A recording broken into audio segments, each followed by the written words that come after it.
నేను ఈరోజు మీకు సిఎస్ఐఆర్ నోటిఫికేషన్ గురించి వివరించబోతున్నాను. ఇక్కడ నోటిఫికేషన్ యొక్క అడ్వర్టైజ్మెంట్ నెంబర్ ఇచ్చారు, ఇది మీరు గమనించండి. కంబైన్డ్ అడ్మినిస్ట్రేటివ్ సర్వీస్ ఎగ్జామినేషన్ అండి. ఈ యొక్క ఎగ్జామినేషన్ నోటిఫికేషన్ ద్వారా scientific section officer, general F&A and S&P and assistant section officer, general F&A S&P పొజిషన్లను ఫిల్ చేయబోతున్నారు. ఆల్రెడీ అడ్వర్టైజ్మెంట్ నెంబర్ చూసాము.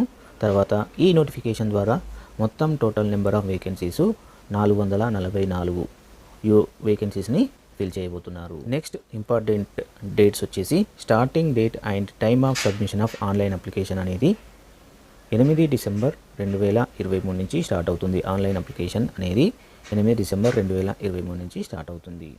ఆన్లైన్ అప్లికేషన్ సబ్మిట్ చేయడానికి last date January 12, 2024 and last date for online application యొక్క examination ఫీకి 14/1/2024 examination fee pay చేయడానికి last date అది. ఆ తర్వాత tentative stage of examination అనేది ఫిబ్రవరి 2024లో కండక్ట్ చేస్తారు. అదేవిధంగా tentative date stage of second examination అనేది ఉంటుంది. ఇది సిఎస్ఐఆర్ వెబ్సైట్లో ఇన్ఫర్మేషన్ అంటే సిఎస్ఐఆర్ వెబ్సైట్లో వెబ్ నోట్ రిలీజ్ చేయడం ద్వారా అనౌన్స్మెంట్ చేస్తారు. అదేవిధంగా issue of admit cards, call letters అనేది కూడా సేమ్ సిఎస్ఐఆర్ వెబ్సైట్లో వెబ్ నోటీస్ ద్వారా రిలీజ్ చేస్తారు. సిఎస్ఐఆర్ అంటే council of scientific and industrial research centre. ఇది ఒక రీసెర్చ్ సెంటర్ అండి. ఇది 1942లో స్థాపించబడింది. ఇది ఒక autonomous body, Indian central government అండర్లో పనిచేస్తుంది. ఇది సైంటిఫిక్ అండ్ టెక్నాలజీ డిపార్ట్మెంట్స్ కింద ఇన్నోవేషన్స్ మరియు రీసెర్చెస్ అనేది చేస్తూ ఉంటుంది. Next details of the vacancy positions. Section officer vacancy code వచ్చేసి 2023101. నెంబర్ ఆఫ్ పోస్టులు మొత్తం టోటల్ 76 ఉన్నాయి. గ్రూప్ బి గెజిట్ పోస్ట్ అనమాట. పే లెవెల్ 8th ద్వారా 47,600 రూపాయలు పే స్కేల్ అనేది స్టార్ట్ అవుతుంది. ఎడ్యుకేషనల్ క్వాలిఫికేషన్ చూస్తే కనుక యూనివర్సిటీ డిగ్రీ ఉండాలి. అండ్ ఏజ్ లిమిట్ అనేది జనరల్ క్యాండిడేట్స్కి 33 సంవత్సరాలు పెరగకుండా ఉండాలి. అదేవిధంగా 18 years ఎబోవ్ ఉండాలి. Next position assistant section officer. ఇవి మొత్తము 368 పోస్టులు ఉన్నాయి. గ్రూప్ బి నాన్ గెజిటెడ్ పోస్టులు. దీని యొక్క పే స్కేల్ లెవెల్ అనేది 7 ఉంటుంది. అదేవిధంగా పే స్కేల్ అనేది 44,900 రూపాయల నుంచి స్టార్ట్ అవుతుంది. ఇవన్నీ కూడా సెంట్రల్ గవర్నమెంట్ బేసిక్ పే అండి. వీటితో పాటు మీకు అడిషనల్గా అలవెన్స్లు అవి అన్నీ కూడా కలుస్తూ ఉంటాయి. దాదాపుగా 60,000 రూపాయల వరకు శాలరీ. వేకెన్సీ డీటెయిల్స్ అనేది కేటగిరీ వైజ్ టోటల్ ఎన్ని పోస్టులు ఎవరెవరికి అలొకేట్ అయినాయో అనేది ఈ టేబుల్ ద్వారా మనకు తెలుస్తుంది. సెకండ్ పొజిషన్ అసిస్టెంట్ సెక్షన్ ఆఫీసర్స్కి కూడా బ్రేకప్ అనేది ఇచ్చారు. ఈ బ్రేకప్ ద్వారా మనము టోటల్ పొజిషన్స్ ఎవరెవరికి ఏ కేటగిరీలో ఉన్నాయి అనేది. సో ఇక్కడ మెన్షన్ చేసిన మొత్తం 444 పోస్టులతో పాటు 19 పోస్టులని డిజబిలిటీ ఉన్న వాళ్ళకు కేటాయించారు.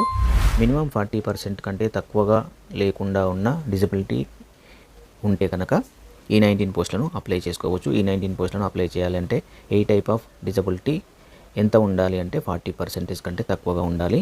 అండ్ డిజబిలిటీ ఏమేమి ఉంటే నడుస్తుంది అనేది ఇక్కడ టేబుల్లో మెన్షన్ చేశారు. అండ్ టేబుల్లో ఏ డిజబిలిటీకి ఎన్ని పోస్టులు అనేది కూడా మెన్షన్ చేసి చూపెట్టారు. చూడండి. అప్లికేషన్ ఫీ చూస్తే unreserved candidates, OBC and EWS కేటగిరీస్కి 500 రూపాయలు అనేది ఉంటుంది. Women, SC, ST, PWD, ex service men, CSIR departmental క్యాండిడేట్స్కి నో ఎగ్జామినేషన్ ఫీ అనేది లేదు. యాజ్ పర్ ఇండియన్ గవర్నమెంట్ యొక్క ఏజ్ రిలాక్సేషన్ అనేది కూడా ఉంటుంది. ఎస్సీ ఎస్టీ వారికి 5 years, ఓబీసీ వారికి 3 years, పీడబ్ల్యూడీ వారికి 10 years, PWD SC ST candidates అయితే 15 years, పీడబ్ల్యూడీ ఓబీసీ క్యాండిడేట్స్ అయితే 13 years, ఎక్స్ సర్వీస్ మెన్స్కి 3 years అండ్ సిఎస్ఐఆర్ డిపార్ట్మెంటల్ క్యాండిడేట్స్కి అయితే 5 years age relaxation. Examination pattern మరియు సిలబస్ అనేది ఇచ్చారు. చూడండి, మొత్తం టోటల్గా 1, 2, 3 పేపర్స్ ఉన్నాయి. దాంతోపాటు interview and CPT computer proficiency test కూడా ఉంటుంది. Paper 1, paper 2, paper 3 will be common and compulsory for all the post. అంటే ఇక్కడ 2 రకాల పోస్టులు ఇచ్చారు. ఈ 2 రకాల పోస్టులకి పేపర్ 1, పేపర్ 2 అండ్ పేపర్ 3 కంపల్సరీగా ఉంటుంది. పేపర్ 1లో ఏముంటుంది, పేపర్ 2లో ఏముంటుంది, అదేవిధంగా పేపర్ 3లో ఏది ఉంటుంది అనేది టేబుల్లో మెన్షన్ చేశారు. ఇంటర్వ్యూ క్యారీయింగ్ 100 మార్క్స్ ఉంటుంది. Section officer, general F&A S&P only. తర్వాత కంప్యూటర్ ప్రొఫిషియన్సీ టెస్ట్ కూడా 100 మార్కులకు ఉంటుంది. ఇది అసిస్టెంట్ సెక్షన్ ఆఫీసర్స్కి ఓన్లీ ఉంటుంది. 2 అవర్స్ డ్యూరేషను. పేపర్ 2 200 మార్క్స్కి 2.5 అవర్స్ డ్యూరేషను. పేపర్ 3కి 150 మార్క్స్ 2 అవర్స్ డ్యూరేషన్ అనేది ఉంటుంది. ఇక్కడ సెలక్షన్ ప్రొసీజర్ అనేది ఇచ్చారు. సెక్షన్ ఆఫీసర్ పొజిషన్కి అయితే ఫస్ట్ 2 పేపర్లో క్వాలిఫై అయితే థర్డ్ పేపర్కి ఎలిజిబిలిటీ ఉంటుంది. ఈ విధంగా ఫస్ట్, సెకండ్, థర్డ్ పేపర్లు క్వాలిఫై అయితే కనుక ఇంటర్వ్యూకి కాల్ లెటర్ ఇస్తారు. ఇంటర్వ్యూ అనేది 100 మార్క్స్కి ఉంటుంది. అసిస్టెంట్ సెక్షన్ ఆఫీసర్కి సెలక్షన్ ప్రాసెస్ ఏ విధంగా ఉంటుంది అంటే candidate who secure the minimum threshold marks in aggregate 350 marks for paper 1 and paper 2. ఇది కూడా సేమ్ అండి. పేపర్ 1, పేపర్ 2లో క్వాలిఫై అయితే పేపర్ 3కి ఇంటిమేషన్ ఇస్తారు. అదేవిధంగా కంప్యూటర్ ప్రొఫిషియన్సీ టెస్ట్ కూడా ఉంటుంది. ఈ కంప్యూటర్ ప్రొఫిషియన్సీ టెస్ట్లో మినిమం మార్క్స్ వస్తేనే వాళ్ళకు ఇంటర్వ్యూ అనేది కండక్ట్ చేస్తారు. సో ఈ విధంగా క్యాండిడేట్స్ని ఫైనల్ చేసి ఫైనల్ లిస్ట్ అనేది ప్రిపేర్ చేస్తారు. సిలబస్ బ్రేకప్ అనేది ఇచ్చారు. పేపర్ 1లో ఎటువంటి సిలబస్ ఉంటుంది, తర్వాత పేపర్ 2లో ఏ టైప్ ఆఫ్ సిలబస్ ఉంటుంది, పేపర్ 3లో ఏ టైప్ ఆఫ్ సిలబస్ ఉంటుంది అని ఈ టేబుల్ ద్వారా మనము చూసి తెలుసుకోవచ్చు. పేపర్ 1 అండ్ పేపర్ 2కి examination centres Ahmedabad, Bengaluru, Bhopal, Bhubaneswar, Chandigarh, Chennai, Dhanbad, Dehradun, Delhi, Guwahati, Hyderabad, Jaipur, Jammu, Jamshedpur, Kolkata, Lucknow, Nagpur, Pune and Thiruvananthapuram. మన హైదరాబాద్లో కూడా ఇక్కడ థర్డ్ పేపర్ ఎగ్జామినేషన్ సెంటర్స్ కూడా ఇచ్చారు. అంటే examination centres first paper, second పేపర్కు వేరే ఉంటాయి, థర్డ్ పేపర్కి వేరే ఉంటాయి. అవి బెంగళూరు, భోపాల్, చండీగఢ్, చెన్నై, ఢిల్లీ, హైదరాబాద్, కోల్కతా, లక్నో, పూణే, జంషెడ్పూర్ అండ్ గౌహతి. ఇవన్నీ కూడా థర్డ్ పేపర్కి ఎగ్జామినేషన్ సెంటర్సు. బేసిక్ పేతో పాటు dearness allowance, house rent allowance, transport allowance లాంటి అదర్ అలవెన్సెస్ కూడా ఉంటాయి. దాంతోపాటు మెడికల్ ఎక్స్పెన్సెస్ రియంబర్స్మెంట్ ఉంటాయి, ట్రావెల్ లీవ్ కన్సెషన్ ఉంటుంది, హౌస్ బిల్డింగ్ అడ్వాన్సెస్ ఉంటాయి. ఈ విధంగా బేసిక్ పేతో పాటు అదర్ అలవెన్సెస్ అన్నీ కూడా ఇక్కడ మెన్షన్ చేశారు. ఇక ఫైనల్గా జనరల్ కండిషన్స్ చూసుకుంటే కనుక ఇండియన్ సిటిజన్ మాత్రమే ఈ పొజిషన్స్కి అప్లై చేయాలి. ఇండియన్ సిటిజన్స్ గుర్తుపెట్టుకోండి, ఇండియన్ సిటిజన్స్ మాత్రమే అప్లై చేయాలి. దాంతోపాటు మీరు అప్లికేషన్ చేసేటప్పుడు మీ యొక్క మొబైల్ నెంబర్, ఈమెయిల్ ఐడి పర్ఫెక్ట్గా యాక్టివ్లో ఉన్నవి చూసుకోండి. దాంతోపాటు మీ యొక్క ఆల్ సర్టిఫికేట్స్ అన్నీ కూడా ప్రాపర్ వేలో స్కాన్ చేసుకొని ప్రాపర్ ఫార్మాట్లో స్కాన్ చేసుకొని పెట్టుకోండి.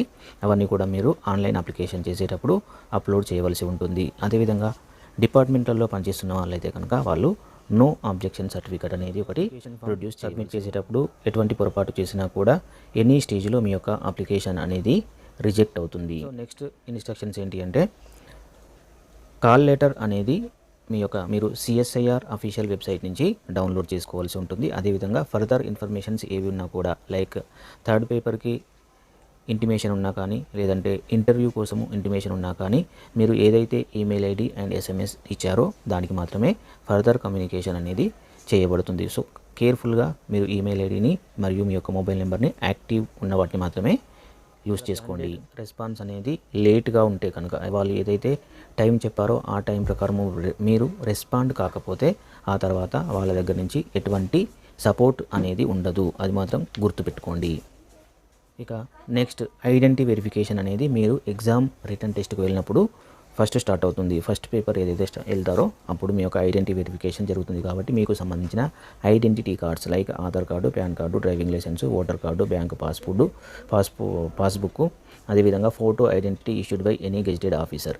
ఇలా మీరు ఇక్కడ మెన్షన్ చేసిన any kind of identity certificate లేదా ఐడెంటిటీ కార్డ్ అనేది కంపల్సరీగా రిటర్న్ టెస్ట్ వెళ్ళినప్పుడు క్యారీ చేయవలసి ఉంటుంది. అది కూడా original document. So next disabled క్యాండిడేట్స్కి స్క్రైబ్ని యూజ్ చేసుకోవడానికి కూడా అవకాశం కల్పిస్తున్నారు.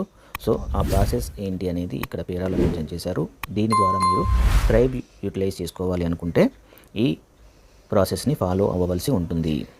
బయోమెట్రిక్ డేటా కూడా మేము క్యాప్చర్ చేస్తారు. అంటే మీ యొక్క బయోమెట్రిక్ ఆధారంగా బయోమెట్రిక్ డేటాని కూడా క్యాప్చర్ చేసే అవకాశం కంపల్సరీ ఉంటుంది. క్యాప్చర్ చేస్తారు కూడా. ఫింగర్ ప్రింట్స్ ఆధారంగా మీ యొక్క ఐ ల్యాషెస్ ఆధారంగా మీ యొక్క ఐడెంటిటీ అనేది రికగ్నైజ్ చేస్తారు. నెక్స్ట్ హౌ టు అప్లై అనేది చూసుకుంటే కనుక సిఎస్ఐఆర్ వెబ్సైట్ అఫీషియల్ వెబ్సైట్ ఉంటుంది.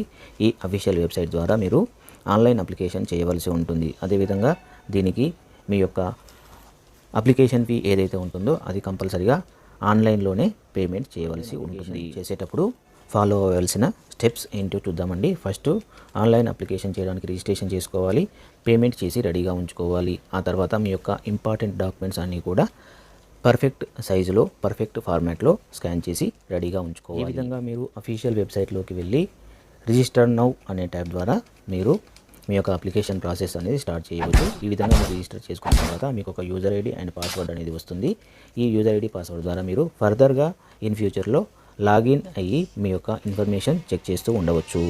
అప్లికేషన్ ఫామ్ ఫైనల్ సబ్మిషన్ చేయాలన్నా కూడా ఈ యొక్క రిజిస్ట్రేషన్ ద్వారా వచ్చిన యూజర్ ఐడి పాస్వర్డ్ అకౌంట్ ద్వారా లాగిన్ అయ్యి మాత్రమే చేయవలసి ఉంటుంది. దయచేసి మిత్రులారా మన ఛానల్ని కంపల్సరీగా సబ్స్క్రైబ్ చేయండి. అదేవిధంగా ఈ వీడియో మీకు నచ్చినట్లయితే లైక్ చేయండి, షేర్ చేయండి. ఈ విధంగా ఇన్ఫర్మేషన్ అనేది ఎవరికైతే వాంటెడ్ ఉంటుందో వాళ్ళ వరకు చేరుతుంది. మీ యొక్క సపోర్ట్ మాకు చాలా అవసరం.